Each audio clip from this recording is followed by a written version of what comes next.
We've had this in the United States where missile batteries, armed missiles, have surrounded Washington since the Cuban Missile Crisis in the 60s. Flight 93.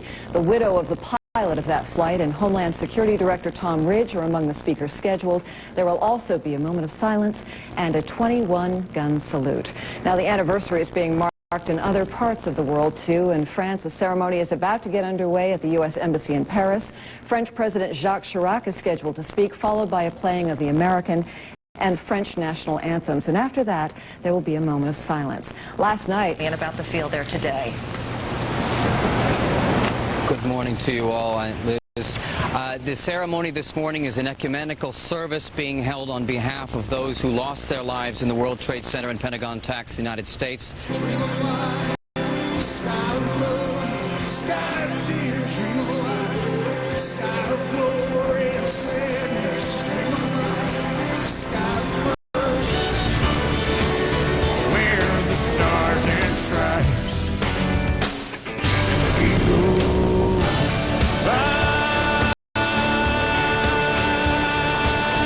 Remember what terror costs us. We also yesterday were reminded that we're still at war, that terror still lurks around every corner, yet this goes on. How important is it? And we're covering a news story with bomb-sniffing dogs all around us, including our... Hussein, Michelle, what are we expecting to see today at the Pentagon?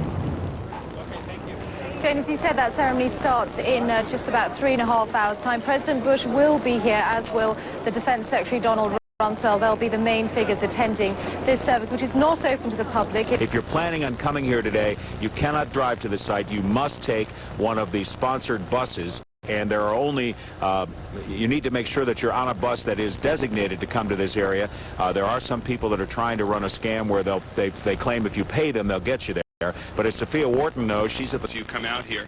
You know, there are a lot of events where you can look back and say, I know exactly where I was at that time. You can go to the assassinations of John and Bobby Kennedy, Martin Luther King, when man landed on... Set to take place there today. There is a flurry of activity at Ground Zero. Security is tight, and as you can see behind me right now, crews are getting set for today's solemn ceremony. Rash Defense, the chairman of the Joint Chiefs. In the afternoon, they will have a second 2-hour ceremony that will honor the construction workers who did an unbelievable job in rebuilding this side of the Pentagon near the helipad, a building that I used to know quite well when I worked here as CNN's Pentagon correspondent before and during and after the Gulf War. It's a building that lost on the ground 125. Just across the way from World Financial Center, right above the Century 21 department store. We're bringing you another perspective from Ground Zero. How about from the security guard perspective, the security supervisor? Joining us right now, a very familiar face to those at Fox, Jose Ramirez. He used to work over at the Fox building, the News Corp building where you guys are. He ran out of the South Tower as it was collapsing. Security supervisor over at Morgan Stanley.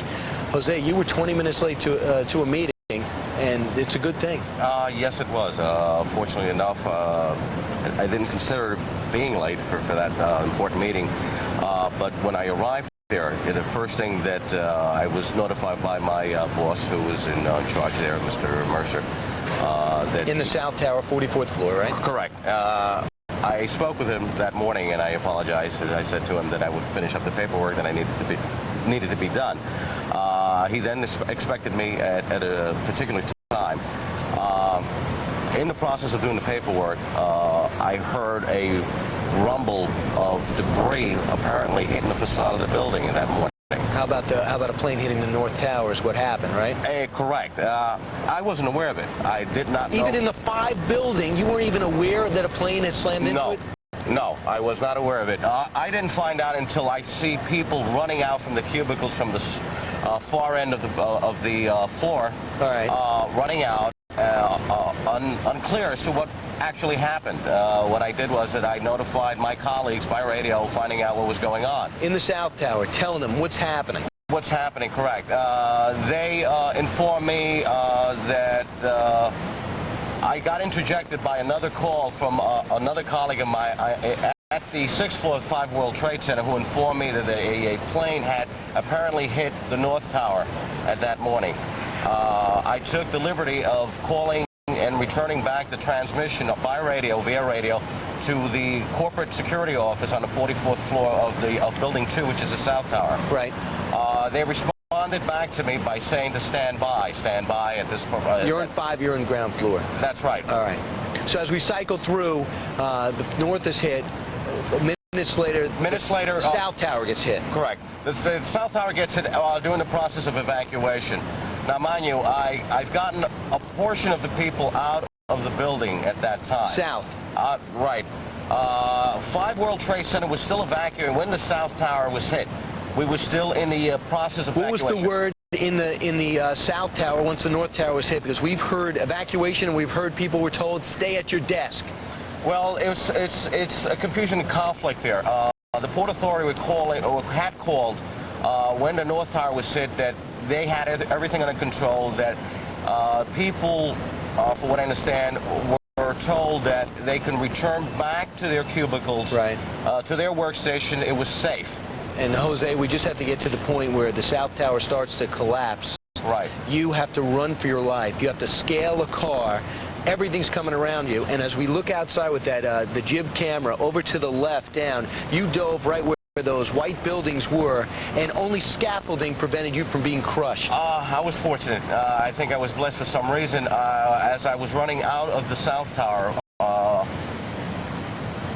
I saw an umbrella of debris cascading down, and my first thought was to look for refuge, and my refuge was to go back into the building.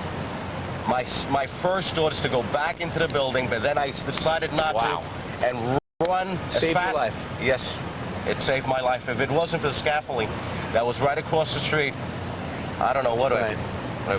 Jose Ramirez, a tremendous story. Thanks so much for sharing it with us. Yeah, and thanks and congratulations on surviving. We're all pleased by that. You've got another job. You're still right here in downtown Yes, Manhattan. I am. Thank you very much, Jose Ramirez. Not the only fire department wasn't the only one, and police department and Port Authority weren't the only people saving people on that fateful day. Let's go back to Edie and Steve. All right, Brian, thanks very much.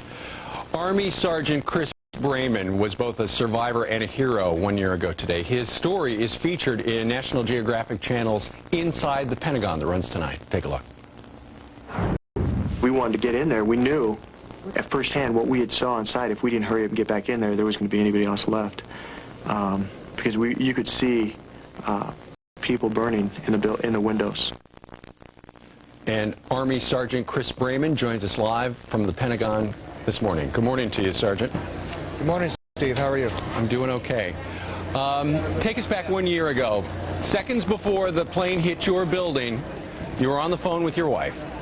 I was on my phone with my wife on the 3rd floor. She was telling me what was going on up in New York, and I told her not to worry, I love you, and as soon as I hung up, I got to go. I was thrown forward. We evacuated out. As I came down the stairwell, I came out the door, the mall entrance to the right of me, there was a Department of Defense police officer struggling carrying a lady and a baby, and I grabbed the baby from the officer's arms.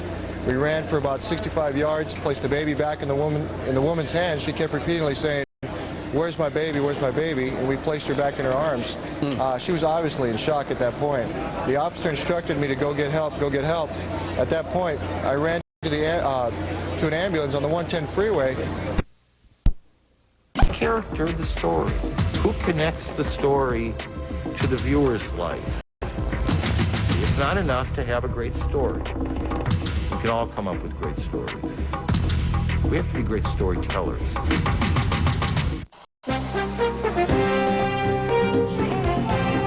CNN Headline News. News, real fast.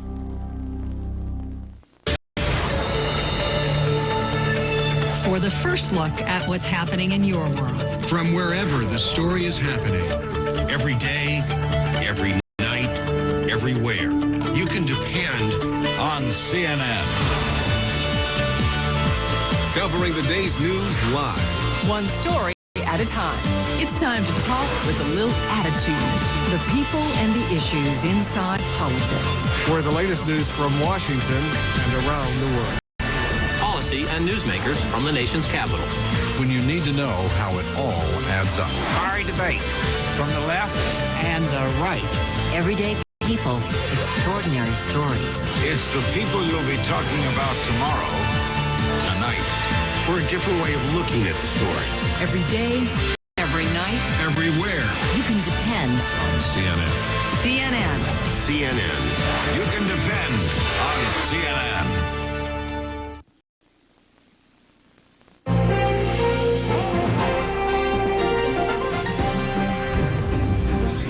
The world remembers September 11th on the first anniversary of the attacks today. Armed with anti-aircraft missiles guard Washington for the first time since the Cuban Missile Crisis. And security's up, but the number of flights is down today as the feds, flyers, and the airlines react to the attacks.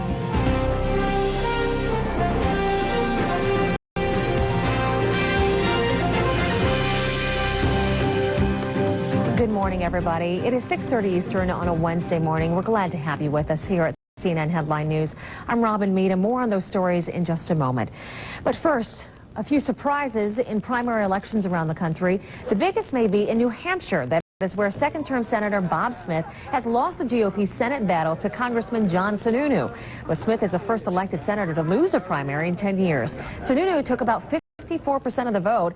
He'll face Democratic Governor Jeanne Shaheen make that in November. Now, in North Carolina, Elizabeth Dole easily won that state's Republican Senate nomination. She hopes to replace retiring Senator Jesse Helms. She'll face former Clinton Chief of Staff Erskine Bowles. Now, another surprise in Florida to tell you about this morning. Former Attorney General Janet Reno is closely trailing Tampa lawyer Bill McBride for the state's Democratic gubernatorial bid.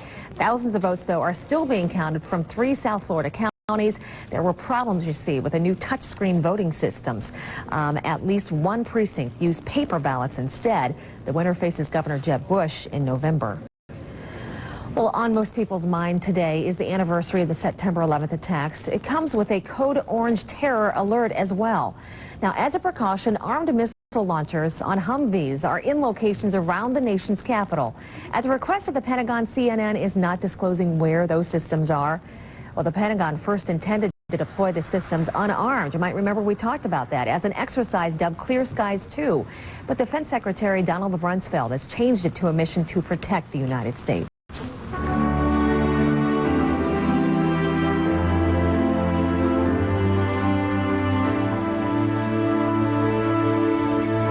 Well, you know that America is pausing today to remember the first anniversary of the September 11th attacks. Judy Fortin is joining us this morning to tell you what is being planned and what's happening on this anniversary. Judy, nice to have you here. Thanks, Robin. Just over a little over 2 hours from now, the first commemoration will begin in New York. We're going to take a look at some of the events coming up there this morning at 8:46 a.m. All the music and movement will stop at Ground Zero for a moment of silence, marking the exact minute that American Airlines Flight 11 crashed into the North Tower of the World Trade Center. A few minutes later, former New York Mayor Rudy Giuliani will read the first names on the list of more than 2,800 people who died at the Twin Towers. At 9:03, a bell will ring to mark the crash of United Airlines Flight 175 into the South Tower. And at 9:59, another bell will mark the South Tower's collapse. Then at 10:29, taps will be played and bells will sound to mark the moment when the North Tower collapsed. A 90-minute memorial is planned at the Pentagon to honor the 125 who were killed when American Airlines Flight 77 crashed into the building. A moment of silence, the unfurling of a flag, a speech by President Bush, and an Air Force flyover are just some of the commemorations planned there for this morning. And at a field in southwestern Pennsylvania, 30,000 people are expected to gather to honor those who died there aboard United Flight 93. The widow of the pilot of that flight and Homeland Security Director Tom Ridge are among the scheduled speakers. There will also be a moment of silence and a 21-gun salute. Now, before the day ends, President Bush will have visited all 3 of those locations. The president started his day quite differently a year ago. He was reading to elementary school children in Sarasota, Florida, when he learned that the first plane hit the North Tower of the World Trade Center. At first, he thought it was a horrible accident, but minutes later, we're told his Chief of Staff, Andrew Card, whispered in his ear that a second plane had hit the South Tower and that America was under attack. The president, as you know, was hustled off to Air Force One and flown to military bases in Louisiana and Nebraska before arriving back at the White House that evening, where he told his national security team to, quote, get the troops ready. Now, that same team and other top military brass will be on hand this morning when the president delivers a speech at the Pentagon. He will then fly to Pennsylvania, where he will lay a wreath in a field in Shanksville, where United Flight 93 crashed. He'll also meet privately with family members. A few hours later, he'll be laying a wreath at Ground Zero in New York. He's scheduled to walk down the ramp through an honor guard and meet with 100 family members representing each rescue group. Mr. Bush will end his day on Ellis Island with a live televised address to the nation at 9 p.m. and the Statue of Liberty will be his backdrop. The anniversary is being marked in other parts of the world. In France, a ceremony has just ended at the U.S. Embassy. French President Jacques Chirac spoke, followed by a playing of the American and French national anthems. And after that, there was a moment of silence. A commemoration was also held outside the U.S. Embassy in London just about 90 minutes ago. A lieutenant with the New York Police Department presented a tattered and faded British flag found in the rubble of the World Trade Center to the Home Secretary, David Plunkett. And just about half an hour from now, Robin, we'll start seeing families who will begin arriving at Ground Zero, along with some of the rescue workers and other dignitaries who will be on hand today. Stands to be a number of people there, for sure. Such an important day, too, for the nation to hear from President Bush. Can you talk a little bit about what else he'll be doing today? Absolutely. About half an hour from now, he'll also start his day with a private church service at St. John's Church, not far from the White House. We're expecting to see him, too, sometime around 8:30, 8:45, when he will also have a moment of silence at the White House along with the First Lady. All right. Thank you so much, Judy. Appreciate the information. Well, memories of September 11th have the troops in Afghanistan on high alert. At the U.S.-dominated airbase in Bagram, troops paused for a moment of silence as they raised and then lowered the American flag to half-staff today during a ceremony. Spot checks on the base are more frequent for the anniversary of the attacks. Soldiers say that their September 11th memories remain as they fight the war against terrorists. We are winning in little increments day by day, but this is going to be a long-term battle, and it's going to take all elements of the government, not just the military. It's going to include aid to the people and assistance throughout the region if we're really going to stamp this out. Now, I need to tell you, though, that the Bagram base came under fire today. The U.S. military officials say that a gunman opened fire on a checkpoint along the base's perimeter. American troops fired back, and one Afghan national was wounded. Meanwhile, facing danger, U.S. troops keep weakening al-Qaeda's presence in Afghanistan. A suspected al-Qaeda financier has been captured there. He was picked up along with 8 other people in what's called Operation Champion Strike. While the latest push to disarm Afghans to detain terrorist fugitives ended today, coalition forces have recovered weapons, including AK-47s, explosive booby traps, and rocket launchers. They've also confiscated satellite phones, passports, and Taliban and al-Qaeda documents. Well, Saudi Arabia's Crown Prince Abdullah is expressing his country's condolences on this day of remembrance. In a letter to President Bush and the American people, the Crown Prince promises that his country will do its utmost to combat terrorism. He also expressed great pain at the fact that 15 of the 19 hijackers were Saudi citizens. Now, Russia's president sent his country's condolences through a phone call to the White House. After the attacks, Vladimir Putin was the first world leader to call President Bush. He became a key U.S. ally in the military operation in Afghanistan by opening Russian airspace to U.S. flights. We want to know how you are observing September 11th. Also, your thoughts today. Send us an email if you have the time at robinandcompany@cnn.com, and we'll read your comments throughout the morning. Once again, robinandcompany@cnn.com.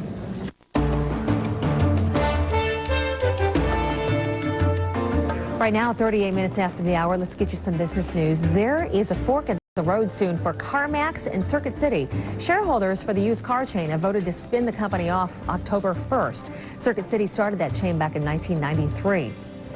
On Wall Street, the markets are going to be opening late today. Trading will start about 30 minutes after the conclusion of the memorial service at Ground Zero. That's not expected, though, until at least 11 a.m. Eastern. Investors will try to extend their 3-day winning streak. Yesterday, the Dow Jones Industrials closed up 83 points. The Nasdaq rose 15, and the S&P 500 climbed 6. We have some major league highlights coming your way, including a big win for one player. More on that story for you. Also in California, firefighters are not giving up on brush fires. That's the story, and more headlines coming for you right here at Headline News.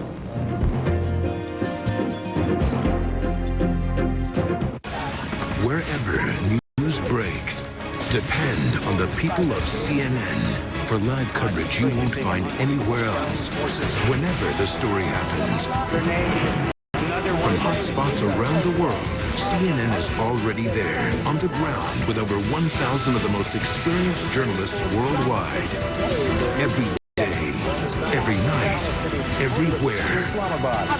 The West Bank. depend on the people of CNN. Your generous support has made it possible for United Way to help build strong communities across America for over 100 years. Thank you. Now more than ever, it's crucial that we maintain the strength and vitality of our neighborhoods, towns, and cities. United Way is active in local communities 365 days a year, making a measurable difference in the lives of Americans. Helping local communities identify pressing issues and opportunities and committing the resources necessary to address them. United Way helps to strengthen America one community at a time. Your local United Way has relied on your generous support for years. Your community is counting on you. Please continue to support your local United Way. Strong communities mean a stronger America. A high-ranking Al-Qaeda operative was spilling the beans, being held by another country. They say it was not Abu Zubaydah, but they say, Edie, that the threat was such that it warranted us ratcheting it up. And now a number of embassies around the world are closed, and members of the U.S. military around Washington, D.C. this morning have live missiles.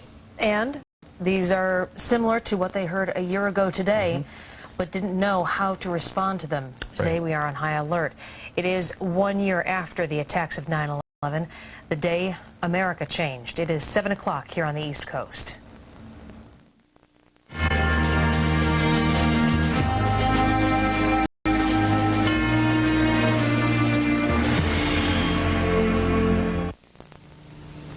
One year ago today, the world watched in disbelief as terrorists hit the heart of America. They seized control of our planes and toppled our towers. But although they killed thousands, they could not touch what makes us strong. Our country survives. Our spirit endures. On this September 11th, 1 year later.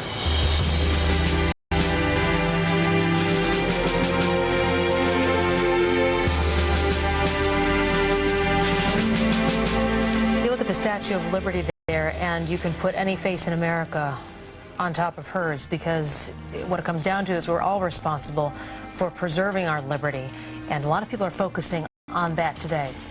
And you know what? We're calling this the day America changed, and it did change in so many ways as we look at Ground Zero, where in just about an hour and 45 minutes, the official moment of silence will start. Brian Kilmeade is down there right now. Brian, we see people, there's something going down that 500-foot steel ramp. What's going on? Significant, Steve, because no one's gone down that ramp outside workers. It seems to be organized. It is not the families, we understand. That's supposed to be in just an hour, and that's why, in particular, the families in many cases are coming here today, because they know it just rips you apart to come back down to. For many people, it'll be the closest to a grave site that they get, because it's their only, or at least their first opportunity to go down into the pit before they agree on some type of rebuilding effort, if anything, or at least a memorial, if they just agree on that, as Rudy Giuliani has urged. But right now they're heading down into there in an organized way, and I believe these are mostly to be Port Authority, NYPD, and FDNY going down there. They are beginning to gather in all four sections, all four corners, including right down the block from us here on Church Street. And honor guard beginning to file in. The bagpipe band. It looks like, as Mark, as you make your way down that block and turn it around just a little bit, you could see the police gathering in the corner in full dress. They've been through so many ceremonies, so many funerals, so many memorial services. They're going to do it again today. You know, Brian, the United States of America has gone through so much. I mean, think back to our own personal lives and how we changed. You know, it wasn't too long, shortly after 9/11, suddenly people were talking about buying gas masks, and there were a lot of people around America who were burning their mail. And flight attendants would actually call in bomb threats because they were afraid to fly on their own airlines. People throughout the Midwest who have gone to bed every night of their lives with the doors unlocked suddenly were locking their doors. And Walmart, the nation's biggest retailer, did something that they'd never imagined possible. They sold out of American flags. Yeah, I'm looking here and looking around, and as I talk to the cops, you look at the storefronts and you think, okay, that's a pizza place. That's a department store. He says, no. That is where the cops and firemen had lunch, breakfast, and dinner 24 hours a day. Oh, over there, that department store? Right. That was the makeshift morgue. Right. Oh, where you guys were? Well, that was cleared out for about 4 or 5 months, and now that it's rebuilt, people are allowed back in. So these are going to have double significance in this entire area, at the very least, until they start rebuilding. Yeah, Right. it's not just that, but I look at it and I see how the innocence is gone. You know, when I left for work 2 days ago, my little 6-year-old said, what if they bomb, that was the term he used, bomb the Twin Towers again? Mm-hmm. And I explained, well, there are no Twin Towers anymore. Right. But it's gone. When you're talking about terrorism with a 6-year-old, you realize that's been lost. My daughter, Sally, asked me, she said, now, Dad, on 9/11, you're not going to be in a tall building, are you? And I said, absolutely not, honey. I'm going to be in a short building on the ground floor. And I'm right there, you're seeing shots right by, I'm sorry, St. Paul's Church, right around the block there. And look at the different countries represented. Not only are they visiting from different countries, so many countries lost their own citizens. And that is the Shanksville shot that you can see of United Airlines Flight 93. Right now, today, on this special edition of our program, we're looking back at how much the world as we know it has changed. Let's go back to Rick Leventhal 1 year ago today.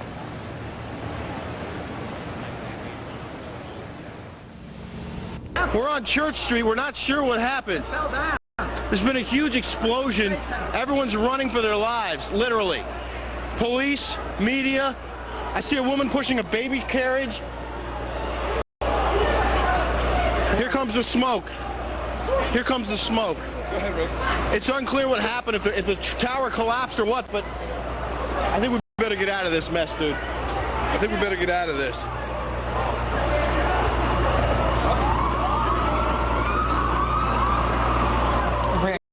And our crew, the lucky ones, a number of people working for media companies on top of the buildings. Running the transmitters. They were lost. Rick Leventhal joins us now from Ground Zero. Rick, you know, we see that that wave of dust a lot, you know, when people are talking about what happened. You see it, but, you know, we didn't know what it felt like. What did it feel like? I still get chills every time I see that video, by the way. It was very unsettling, the whole event, and it felt, the smoke itself was very acrid, and it smelled bad, it tasted bad, and filled our lungs very quickly. Pat Butler, the engineer, was hacking. When we jumped in that truck to get away from that 300-foot tall cloud, we didn't know what was going to happen next. It was a very, very dark moment, and the world did turn black. The lights went out, in essence. It got very, very dark inside the truck, and we literally thought we were going to die in there. You know what, Rick? It's kind of like one of those nightmares everybody always has, where something bad is happening and you're trying to outrun it, and you can't because it's going faster than you are. Right, and we didn't know what was going on. We had no cell service. We didn't have TVs that were working at that time. We had no idea. We thought, we felt the rumble. We heard the roar. We thought perhaps the tower had fallen down and people were yelling and screaming and running at us, but we didn't know for sure. And not knowing was almost worse than knowing, because anything could have been happening. It was a horrible moment. I want to give you guys a look at where we are right now at the World Financial Center, which is right across Ground Zero from where Brian is, and we're basically right up above the pit here, and I want to show you where there are members of the media from around the world here gathered behind me for a good vantage point as the ceremonies get underway, and up on the side of this building, a giant American flag. These buildings, the World Financial Center, were heavily damaged when those towers fell down, and have since been repaired, and many businesses that were forced to leave have since moved back in. And then down in the pit there, if we can come back to this camera, as you've been saying, that people are now making their way down in there. A lot of people in uniform, police officers, firefighters. I saw people dressed in military uniforms, and some in plain clothes also now going down into the pit, sort of a staging area down there for the events that will be taking place here shortly. And we can also show you people who are lined up just outside the fence to watch the events as they transpire. And in the center there is a large podium that's been set up where the former Mayor Rudy Giuliani and other dignitaries and members of victims' families will read the names of all of the more than 2,800 people who lost their lives here that day. We'll give you a look down the West Side Highway here, actually up the West Side Highway, where there is heavy security in place and will be more security as this ceremony draws near. There are barricades lining the street and police officers everywhere, and they will basically shut this area down to protect and ensure that this area is safe and secure. And then we'll just give you another vantage point as we look around Ground Zero, which has been dramatically altered in the last 12 months. And beyond it, big crowds gathering on street corners, almost every corner across on the other side there. People just lining up and have been since early this morning to watch as the ceremony gets underway at about 8:47 a.m. There will be a minute of silence, and then bells will ring across the city, and then the speeches and the reading of the names will begin. Thousands expected, a very dramatic day. And, you know, Brian was talking earlier about the fires, and that's what strikes me. In the days and the weeks after those towers came down, there was just a gigantic pile of smoking rubble and steel and debris, and the fires would not go out. There was smoke down here for months after those towers came down, and the change here is simply dramatic. All right. Rick Leventhal live at Ground Zero. Well, ironically, September the 11th, 1941, is the day that they broke ground on the Pentagon. We know what happened there on September the 11th, 2001. What's going on September the 11th, 2002? Steve Centani joins us live from the Pentagon. Hey, Steve. Hi, Steve. Today we'll look back and remember here at the Pentagon to what happened 1 year ago when American Airlines Flight 77 plowed into this building. There will be a remembrance ceremony starting in just a couple of hours. President Bush, as you know, making the rounds of all the places where Americans lost their lives on September 11th. This will be his first stop, and he will speak at this ceremony surrounded by school children who will join him in the Pledge of Allegiance. Now, there will be a moment of silence at 9:37 this morning. That's the exact moment a year ago when Flight 77 slammed into this building, killing 125 people who were working inside and 59 others who were passengers and crew aboard that jetliner. About 100 people were seriously injured, many of them still struggling to recover from serious burns and other injuries. Now, those injured workers will be here today along with hundreds of family members of those who lost their lives. Now, one of the injured was Navy Lieutenant Kevin Shaver, who suffered second and third degree burns over much of his body. He recently described those horrifying moments just after the building was hit. Flight 77, when it struck the Pentagon, it passed through the Navy Command Center. What had been a bustling, alive space just seconds beforehand had basically instantly killed everyone around me. And I knew I was on fire, so I had to first extinguish the flames on my body and then find a way to escape. And as I crawled and climbed over the debris, I ultimately found a hole that had been blown out in the back of our space and went into a new office space, got through that, and walked outside.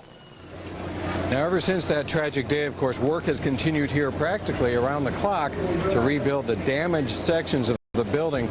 It's called the Phoenix Project. It involved 3,000 workers who were determined to finish the rebuilding before this date. And in fact, they did achieve their goal. They were even ahead of schedule. The first workers started moving into that rebuild section of the Pentagon 1 month ago, and the last of them just a few days ago. Security here, of course, very tight. In fact, there are Avenger surface-to-air missiles stationed at various locations around Washington, D.C. as part of a military exercise, and the president decided just yesterday those would be armed. There will be missiles in them just in case. As we look back and remember that dark day 1 year ago, authorities here are taking no chances. Steve and Edie, back to you. All right, Steve Centani, thanks very much. You know what? Down in the corner, you can see all the stock information about the world exchanges and the S&P futures and stuff like that. For the first time in history today, the New York Stock Exchange is actually going to delay their opening. Sometimes on holidays, they get out early. They leave at 1 o'clock or something like that. This is the first time in history they're actually going to delay the opening. They opened this morning at 11 o'clock. Why 11?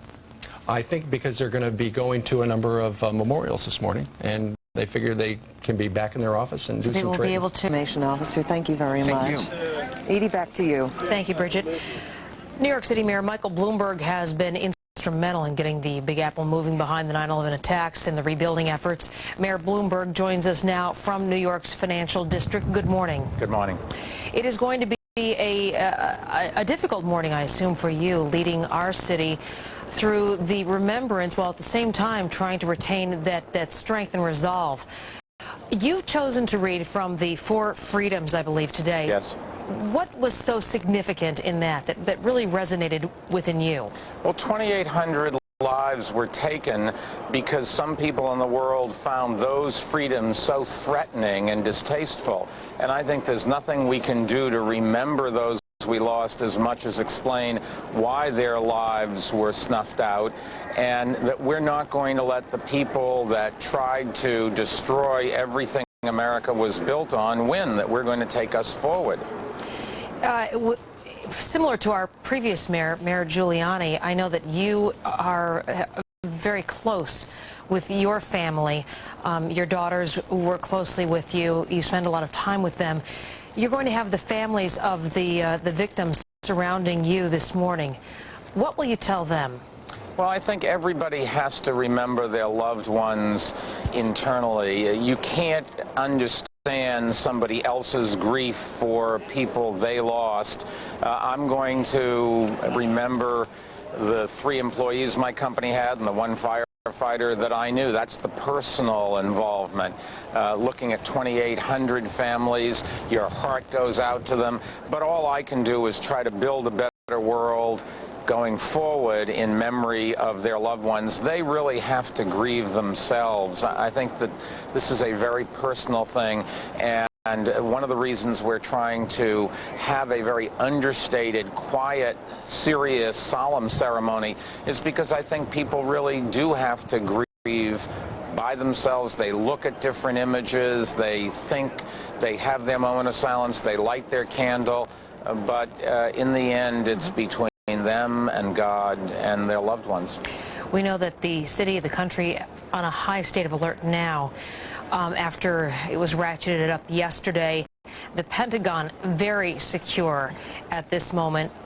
What makes you feel secure in New York City now? Well, New York City has stayed at the high level of security that we started a year ago. We've been at Code Orange all this time.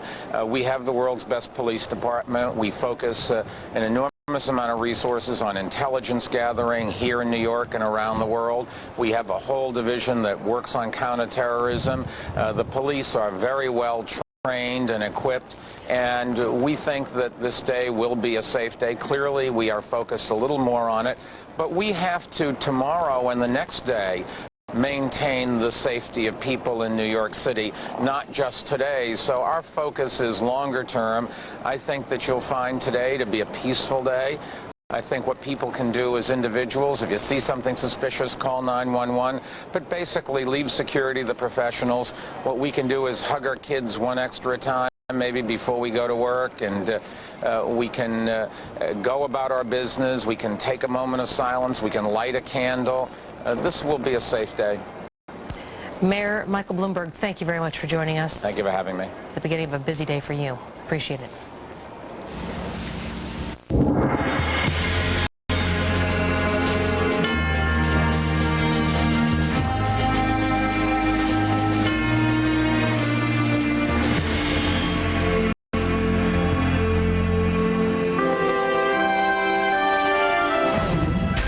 A sense as to what kind of prayers you are thinking and where your heart is for yourself as you work on that. I think about myself right now. I think about the families, the children.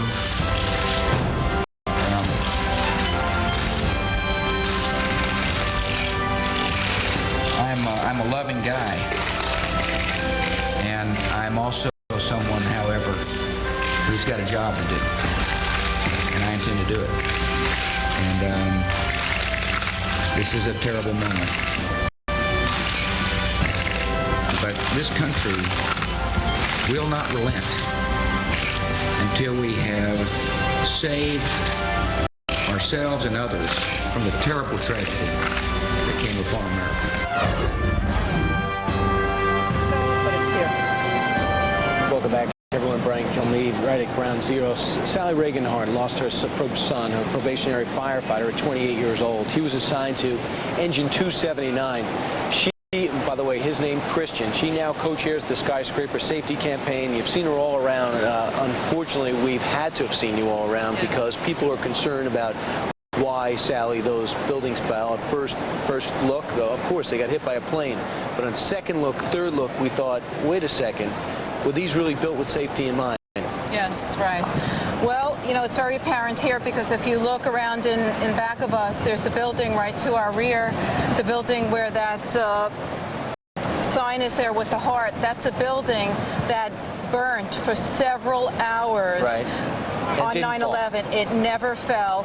This empty spot over here is where building number 7 was, completely collapsed, never hit by a plane.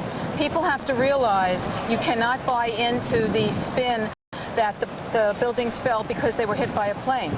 You have buildings that burned and collapsed that were never touched by a plane. You have buildings that were built according to the former building code.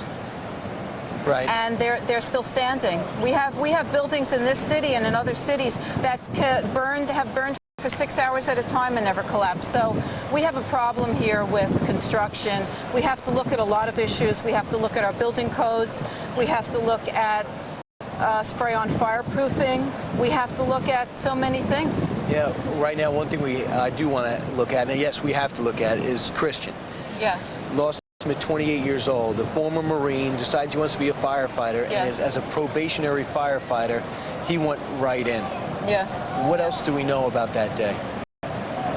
Well, you know, whatever I know about that day, I read in the New York Times. I did find out on that day. From Christian's perspective, I mean. Do you know, was he in right away? Did he get the call? Well, that's what I mean. I have no information about that. I mean, all I know is that his ladder company was sent there, his engine company. I don't know anything else about it. But the thing that really troubles me about that day is what I do know is that Christian was sent in to the World Trade Center without a plan and with radios that did not work. He was sent in there with no unified command structure in this city.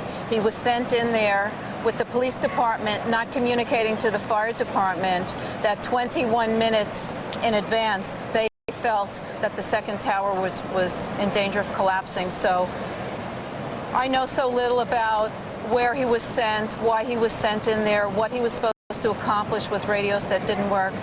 This is such a sad and terrible day.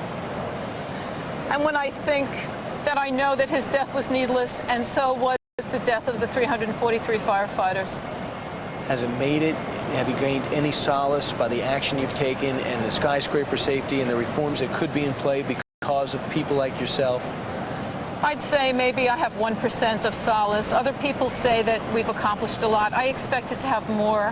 1 year later, the investigation is just starting. It's taking a baby step. It has just received its funding that FEMA was holding on to, the $16 million. It's just starting.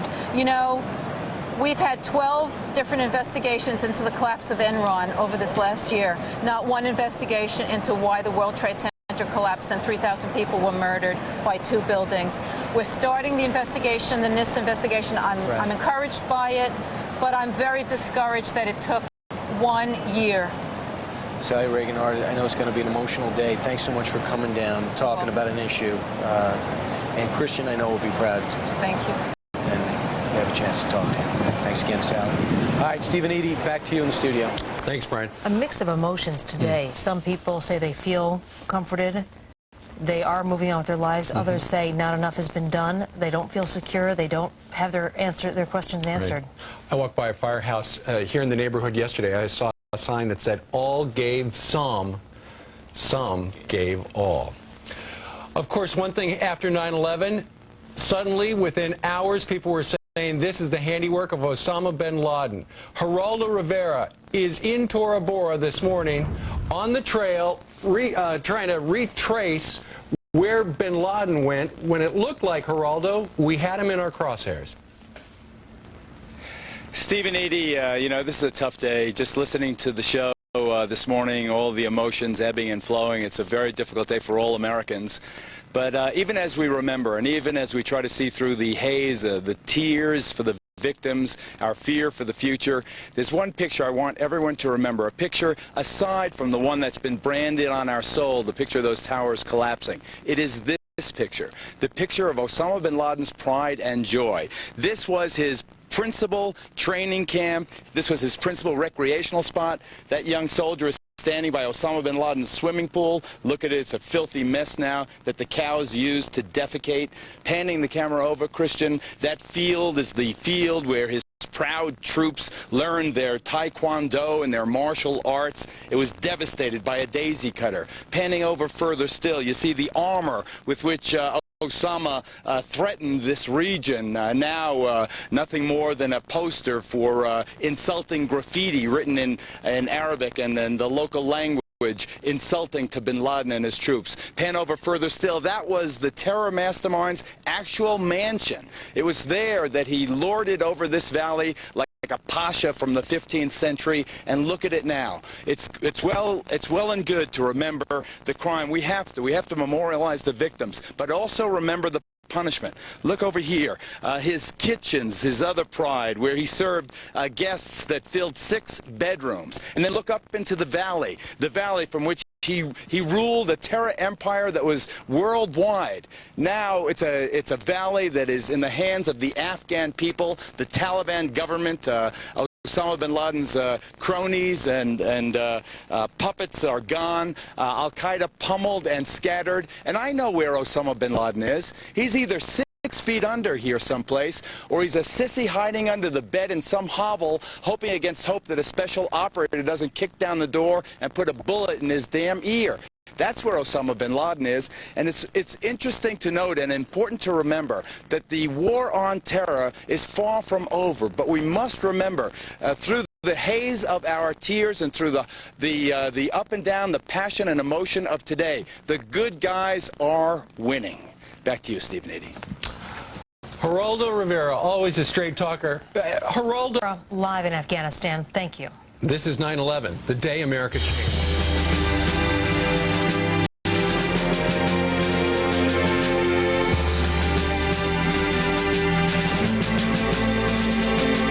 I think people in New York, the best way they can deal with this right now is not only to deal with their own grief, which we all feel and have, but to show that we're not going to be in any way affected by this, that we're not going to be cowed by it, that we're not afraid, that we're going to go about our business and lead normal lives and not let these cowards affect us.